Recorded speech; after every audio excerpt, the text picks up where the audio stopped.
बेटी का 25वां जन्मदिन आने वाला था। पिता को अपनी बेटी की काफ़ी चिंता थी, क्योंकि बेटी आजकल काफ़ी डिप्रेशन में रहने लगी थी। उन्होंने बेटी से कारण जानने की काफ़ी कोशिश की, लेकिन वो बाप को कुछ भी बताना नहीं चाहती थी। बाप कुछ भी करके अपनी बेटी को डिप्रेशन से बाहर लाना चाहता था।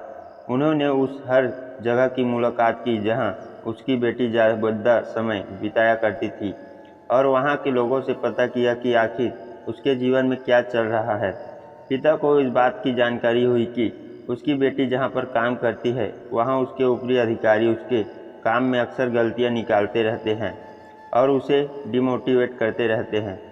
पिता होने के नाते अपनी बेटी की ऐसी दशा देखकर उन्हें बहुत दुख हुआ, लेकिन उन्होंने ठान लिया कि वह अपनी बेटी की परिस्थिति को बदल कर रहेंगे।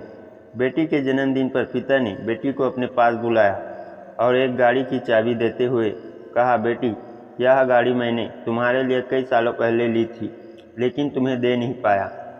आज मैं तुम्हें यह गाड़ी तुम्हारे जन्मदिन के मौके पर देना चाहता हूँ, लेकिन तुम्हें मेरे लिए एक काम करना होगा।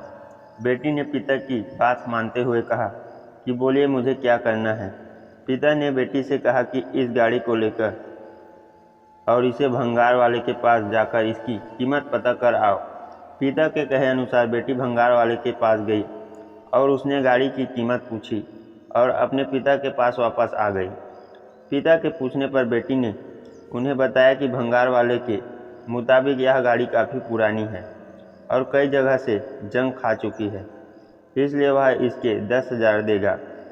फिर पिता ने बेटी से कहा, अब तुम इस गाड़ी को सेकंड हैंड गाड़ी की दुकान पर लेकर जाओ और इसकी कीमत पता करके आओ। बेटी ने वैसा ही किया और वह सेकंड हैंड गाड़ियों की दुकान पर जाकर उस गाड़ी की कीमत पता करके वापस आई। बेटी ने खुश होकर पिता से कहा, दुकान के मालिक ने इस गाड़ी के बदले 1 लाख ऑफर किए हैं। पिता थोड़ा सा मुस्कुराया और बेटी से बोले, बहुत अच्छे, एक आखिरी बार इस गाड़ी को वीजेंट गाड़ियों के क्लब में लेकर जाओ और वहाँ से इसकी कीमत पता करके आओ। बेटी भी अब उत्साहित थी यह जानने के लिए कि इस गाड़ी की कीमत वहाँ पर कितनी आंकी जाएगी। कार क्लब में वापस लौटी। बेटी आश्चर्यचकित थी। वह आते ही अपने पिता से बोली, पिताजी, यह कितनी अचरज की बात है कि जिस गाड़ी को भंगार वाला 10,000 का बोल रहा था, उसी गाड़ी को खरीदने के लिए कार क्लब में लोग बोलियां लगाने के लिए तैयार थे। उनके हिसाब से यह गाड़ी काफ़ी विजेंट है और रेयर है। वह तो इसके लिए 30-40 लाख तक देने को तैयार हो गए। पिता ने अपनी बेटी के कंधों पर हाथ रखा और बोले, बेटी, यही सब हम मनुष्य के साथ भी होता है। अगर हम गलत जगह पर होते हैं तो हमारी कीमत कम आंकी जाती है। हमें वह पोजीशन, वह इज्जत नहीं मिलती जो हम डिसर्व करते हैं।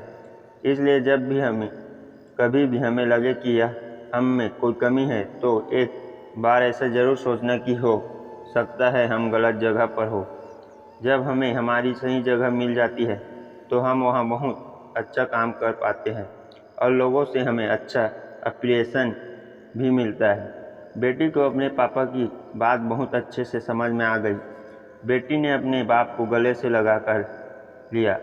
उसकी आंखों में आंसू थे। वह बोली, पिताजी, आपने मेरे मन का बहुत बड़ा बोझ हल्का कर दिया, वरना मैं यही सोच कर दुखी रहती थी कि मुझ में ही कुछ कमी है और मैं किसी काबिल नहीं हूँ। अगले ही दिन बेटी ने उस काम को छोड़ा और कुछ ही दिनों के बाद उसे एक अच्छा जॉब मिल गया, जहाँ उसके काम की सराहना की जाने लगी। उस दिन के बाद बेटी ने कभी डिप्रेशन महसूस नहीं किया।